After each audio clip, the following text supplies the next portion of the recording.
চলুন দেখে নিই সাম্বার মশলা কি করে বানাবো।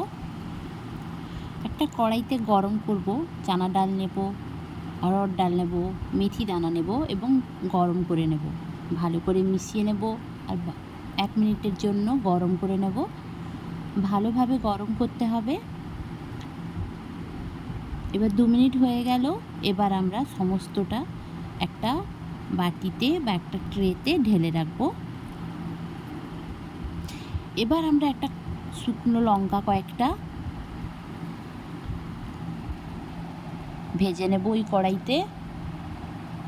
ব্ল্যাক মাস্টার্ড সিড, কালো সর্ষের দানা, কারি পাতা ভেজে নেব। হালকা আঁচে ভাজতে হবে, সবটাই হালকা হালকা করে ভাজতে হবে। এগুলোও 2 মিনিটের জন্য ভেজে নেব।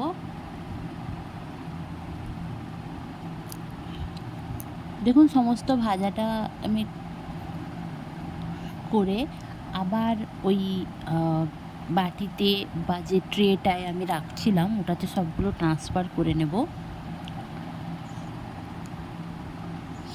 এবার একটু হিং দেব, হলুদের পাউডার দেব, ধনে পাতা পাউডার, জিরা পাউডার সব কিছু দিয়ে কভার করে দেব।